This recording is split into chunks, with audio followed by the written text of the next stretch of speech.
Well, good evening, everyone, and welcome to the Brian Crombie Radio Hour on Saga 960. We're going to chat tonight with Tim Gray of Environmental Defense about a bunch of the issues that I think are at the forefront of some of the current media discussions, political discussions, etc., in regards to the environment. And Tim, welcome to the show. How are you, sir? I'm good. Thanks for having me. My pleasure. So one of the issues that I saw your organization and you personally talking about was the Greenbelt and some of the changes to the Greenbelt that the provincial government has been proposing. What do you think about this taking some of the land out of the Greenbelt? Well, it's a huge mistake, of course. The Greenbelt is over 2 million acres of land around the Greater Golden Horseshoe. It's really the anchor of good planning and also the land designation that protects water, air, farmland, food supply, you name it. So without the Greenbelt, Southern Ontario is a much poorer place. And taking parts of it away, especially the very high value areas that have been removed, is a huge mistake. So that the counter to that is, I think that the boundaries of the Greenbelt were arbitrarily made, done quickly, included some areas that were villages and logical development sites, and taking a little bit out and putting some other stuff in is not a big issue. How do you respond to that? Well, first of all, it's untrue.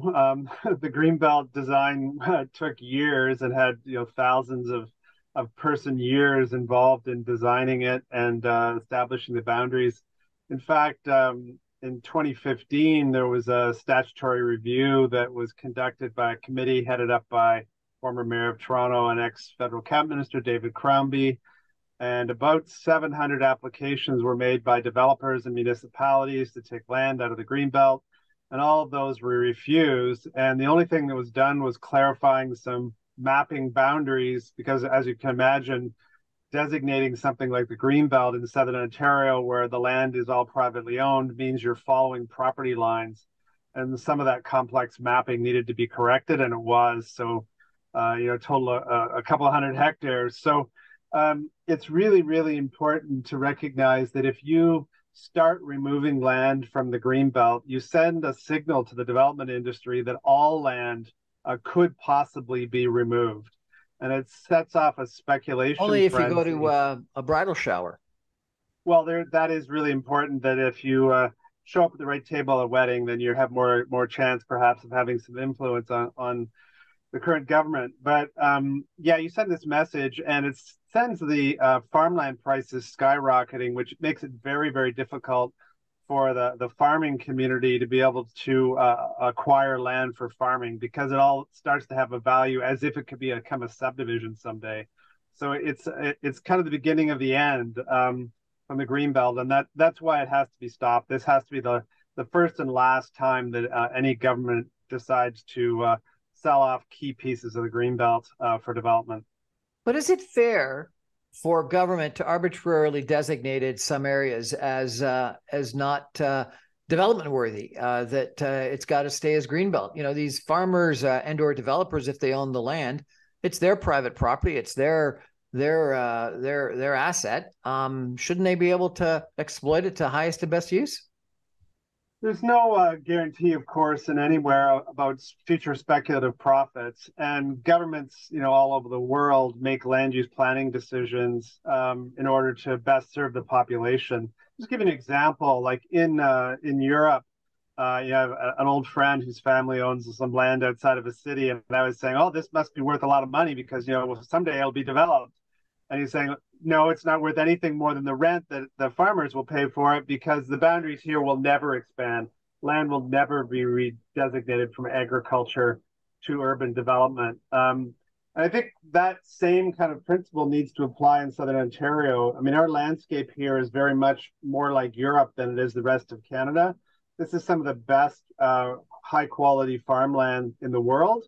It's in limited supply. And the idea of just allowing urban sprawl to eventually eat it all up is not in the public interest at all. So governments, of course, have to designate things for different uses.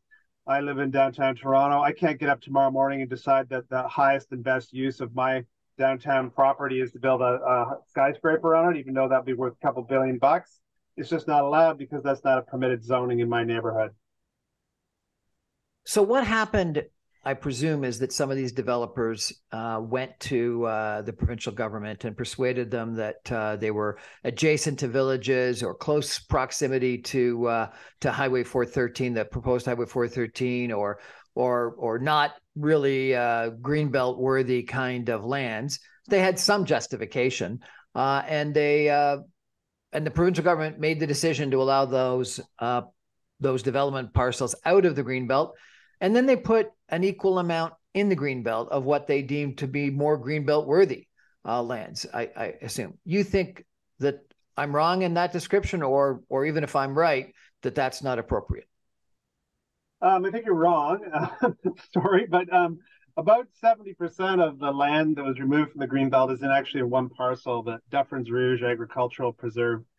And that's directly adjacent to Rouge National Park. It was also legislatively protected under the Dufferins Rouge Agricultural Reserve Act, which meant that it was legally and meant to stay as farmland forever.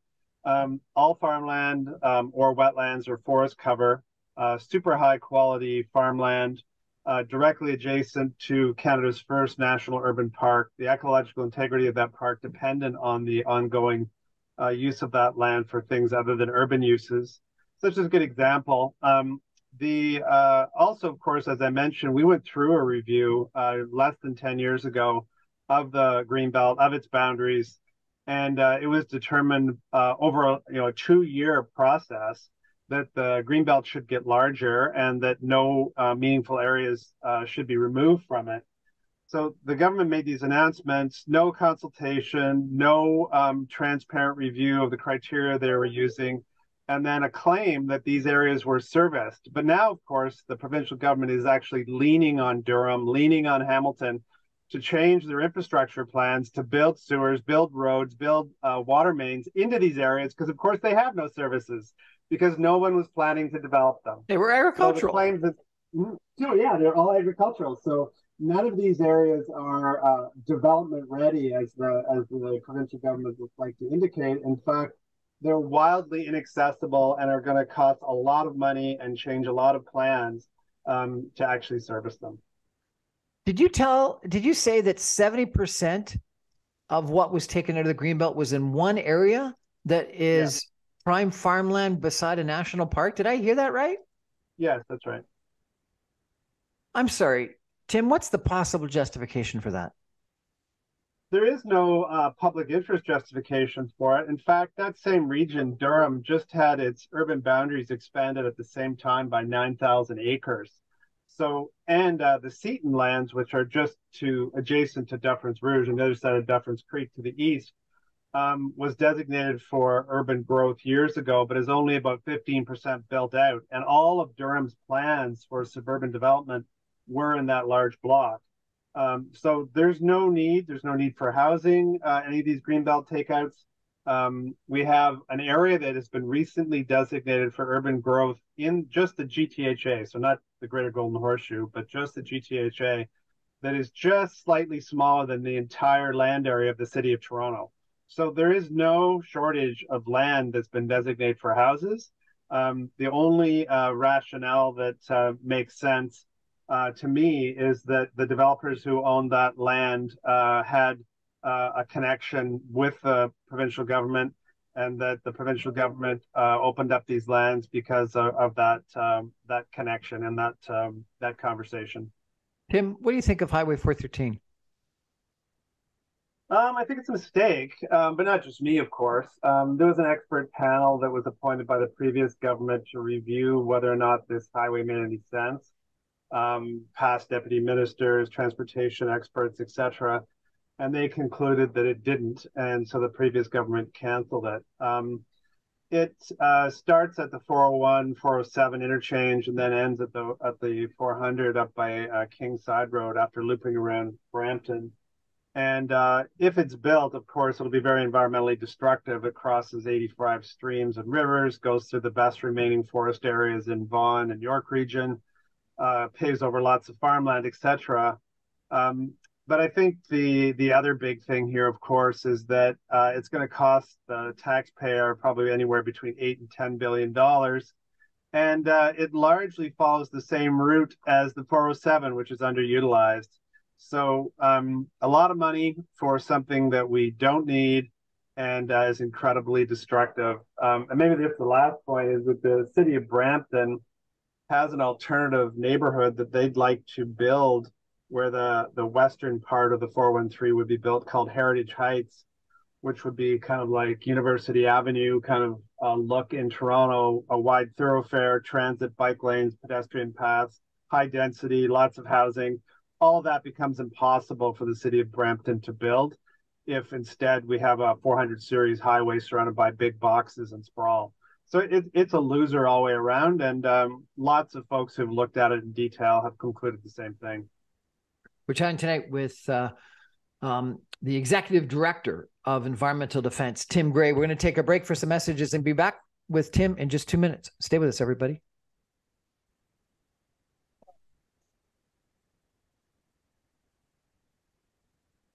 Welcome back, everyone, to the Brian Crombie Radio Hour on Saga 960. My guest tonight is Tim Gray. He is the Executive Director of Environmental Defense Canada. Tim's policy focus has been in the area of forest policy and practice, conservation design and land use planning, climate change, and the management of plastic waste. He specialized in project development and management, negotiation, market development, and government relations. He was the founding board member of Global Forest Watch Canada. He's been on the board of directors of Evidence for Democracy and Cornerstone Standards Council. He's been an executive and senior program manager with Canadian Parks and Wilderness. The Ivy Foundation is program director. He's got an undergraduate degree in biology and a master's in botany and environmental studies from the University of Toronto. Welcome back to the show, Tim Gray. One of the other big issues that, politics, people everywhere, I think almost, every dinner table conversation I've had at a dinner party lately has been the outrageous costs of housing, and some of the things that the provincial government are trying to do to increase the supply of housing. During the last mayoralty election, it was one of the topics, number one, where people on one side were arguing for more social housing, on the other side for just more housing in general. There's lots of rumors about the provincial government coming out with even greater density around transit stations. Tell me what you think the solution is for this housing crisis, really, that we're faced with. Yeah, we have a housing affordability crisis and we have a supply shortage. And they're not necessarily the same thing. But you think of on the housing affordability side, most housing, whether that be an individual house, semi-townhouse, or even a condo, the prices are just out of range of almost all income levels, except for the very rich or those who have a pre-existing house they're selling, or very rich parents if you're a young person. So clearly, government needs to return to the housing game, whether that's for deeply affordable housing, social housing, or bringing back models that allow cooperative home ownership, long-term rent to own, all kinds of things that we used to do. Need for tax reform. If you go back to the 70s, the tax structure was such that it really encouraged developers to build multi-unit residential because they could average their costs and their income over multiple projects over time. Can't do that. They changed it. And if you go back and look at the number of rental starts in multi-unit buildings, it fell off a cliff as soon as those tax changes were made, and everything moved to a condo model. So there's lots of things that could be done. A bunch of these things have been recommended by the province's very own housing affordability task force. But the thing that isn't recommended is the idea that we need to open up protected green spaces to housing development in order to increase supply. I think we need to remember that very few people build their own house in this province, right? You either buy a condo from a condo development corporation, or you buy a house from a company that develops large subdivisions and you buy a house from them. These big corporations, big housing corporations, buy up the land and then they sell the houses. They put them onto the market at a rate that maintains a high rate of return. They're not interested in suddenly flooding the market with the supply of houses and driving down the prices. So land supply, housing supply is not something that is going to solve this housing affordability crisis. And you can kind of mark my word on this, that we'll get to the next provincial election, and unless either the federal government, the provincial government, or a combination of them with the cities have come up with some new tools to address the housing affordability issue in the policy space, housing will just be as deeply unaffordable as it is now, even though that we've opened up the Greenbelt and an area the size of the city of Toronto to sprawl throughout the greater GTA. That was just a gift to housing sprawl developers. It will do nothing to help with the housing supply. And in fact, it's probably going to make Sorry, it worse. hold it. So you think all of this land that the provincial government has opened up isn't going to improve housing supply? Absolutely not. Why? It's going to make no difference, because there was sufficient land before they opened any of this land up to build the number of houses that they've called for by 2030. So there is going to do absolutely nothing to do that. And any increase in the amount of sprawl, low density, large houses that get built out in rural areas outside of cities. So I'm talking these 4,000 or 5,000 square foot houses that are being built out on farmland. We only have a fixed supply in this province, and very slowly growing, of skilled labor, resources, and materials to build houses. So the more we encourage that to be in the form of very expensive, large houses in the suburbs, the less capacity we have to actually build the houses that we need close to transit, close to services within inside of cities. We already know, like if you've ever tried to get something renovated or done on your house, just the high cost of materials and labor and the difficulty of securing people to do it. So we need to deploy the people that we have available to do these important jobs in the places that will deliver housing to people where they need them at a price that they can possibly afford. So you don't think that all this extra land is going to make a difference, and you don't think that developers are actually going to bring a lot more supply to the market because you think that they need to keep the prices up. So what's the solution? It's going to be government-funded housing? Government-funded housing is necessary for the deeply affordable end, but government policy change, I think, is more important to deliver housing for people that do not need direct government assistance, but need new housing models that are going to deliver units that are going to be smaller and are going to be something that they could actually afford to buy. And as I mentioned earlier, if we had more rental coming onto the market, greater supply of that because of the changes to the tax structure, I think that could really help as well. Because right now, very little rental housing is being built. Some economists believe that rent controls have been one of the biggest negative impacts to rental housing. What do you think of that? I'm not an economist, so I'm not sure whether or not it's been a negative driver or not. But I think in the times we're living in now with the crazy rental prices, it doesn't seem that the existing rent control rules have done much to thwart the price of housing or of apartments. I mean, people are paying over $2,000 a month for a one-bedroom apartment. It seems to me that prices have continued to escalate, and that if you're building a new building that wouldn't be wouldn't be rent controlled, that you're going to be able to rent it at very high market rates. So I'm not sure, but it doesn't seem like that way to me.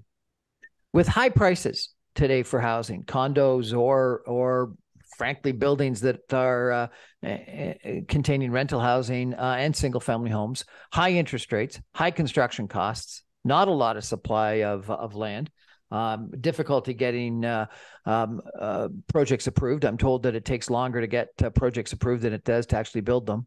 How can we ever get out of this problem? Well, governments can reform both the approval process. We're in a process right now of developing a new report with some folks looking at what it would take to make it more possible to build Main Street housing. So that's housing along the main streets in Toronto, Hamilton, some of the other larger cities, and get it done more quickly at a lower cost so that the housing can be both built quickly but also be more affordable. So there is a lot of policy change that government can do to help to bring stuff online quicker, for sure. Um, but I think that the idea that the land scarcity is driving this is just not factually true. Other barriers, as you mentioned, the ones around the cost of loans, high interest rates for mortgages, the market having driven through speculation and investment, homes being seen as a commodity over the last 15 or 20 years. All of that has driven the prices up to a point where they need to stagnate for a long period of time in order for incomes to be able to catch up so that people will actually can afford to either own or rent. Seems like we've really, created a situation where for the first time in a long time, maybe in history, that the current generation are going to be worse off than the next generation is going to be worse off than the current generation. And we're passing on a structure to our kids that's just not as attractive as the environment that we entered into. It's a real shame. Who do you think can solve this? What do you think of, the current mayor of Toronto, some of the provincial government strategies, what's going on with Liberal leadership campaign? Who do you think's got the right ideas on this? Well, there's a lot of complex problems in our society right now, and a lot of them are because we've our governments have made the wrong choices repeatedly over the last 40 or 50 years, despite evidence of where we need to go to solve some of them. But I do think that looking at all of these issues, whether it be climate change or housing or urban design from an evidence perspective, makes the most sense. We have all kinds of information that tells us the kind of cities we need to build to make them more sustainable, to make the quality of life there better, to make them more prosperous. But we do have a particular history in this country, especially in Ontario, of making very poor choices with that information and continuing to track towards building an urban form that all of the evidence shows us it is a failed model. So I'm hopeful that in Toronto, where we have a new mayor who has a long history in working on urban issues, that she's going to start looking more clearly at the evidence of what works more effectively. And I hope the same of other political leaders. Our current government in Ontario kind of has a history of looking at evidence on issues, whether it be climate change, urban design, land use planning, and immediately rejecting it in favor of special interests. And I really hope to see some balance to that coming from the Mayor of Toronto, but also other political leaders who would like to lead this province in the future. Tim Gray, you are Executive Director of Environmental Defense. Tell us, if you could, what is environmental defense and what are the other big issues that your organization is focused on? Yeah, we're an environmental advocacy organization. We like to link our supporters and the public and the media with policy conversations and decisions that are going on across the country. We have an office here in Toronto, one in Ottawa. We work on federal issues and provincial and municipal. Our biggest program is climate change, but we also work on toxic chemicals, plastic waste, Great Lakes water quality, and livability in the greater Golden Horseshoe area. So pretty wide range of issues. And we have about 300,000 supporters across Canada who help us do our work every day. Well, it's been a pleasure chatting with you. I do think that housing affordability is got to be one of the major issues, because I think it really is a generational issue that baby boomers have taken away from younger generations, the dream of home ownership by the system we put in place, and I think that's wrong. And whether it be home ownership of a single family home or it's just a 500 or 600 square foot condominium, both seem to be out of reach of the vast majority of young people. And I think that's wrong. I do think that government regulation has been the source of a lot of the problem here, where development fees the time to get things approved, et cetera, is part of a large part of the problem. And to your comment about developers aren't going to rush to flood the market. I think developers want to make money. And so therefore, if there's an opportunity for them to make money, they'll try to make money. They'll bring things to market.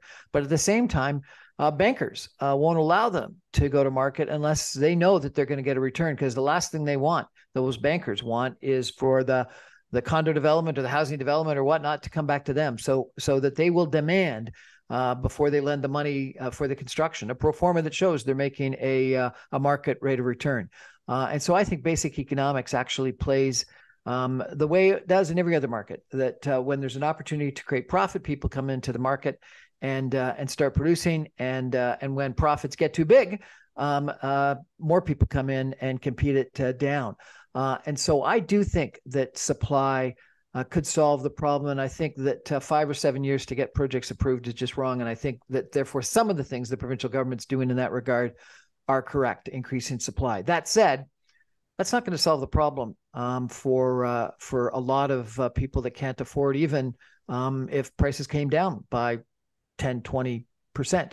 And so I do think that we need social housing. And the only way that you're going to get that is if the government comes back to the game and starts providing land or other incentives for better housing. So that's my take on it. On the Greenbelt, I agree with you completely. The Greenbelt should have been sacrosanct. It should have been one of those things that we just don't touch, like a provincial park, like a national park. And I'm astounded that what's happened with this, giveaway or trade or whatever you want to call it has occurred without any justification. And I haven't heard before today that 70% of it was in one area. I think that's just a travesty. Anyway, Tim Gray, Environmental Defense, thank you so much for joining us. I really appreciate it. Thanks for having me. We're going to take a break for some messages and come back with an interesting company in just 2 minutes. Stay with us.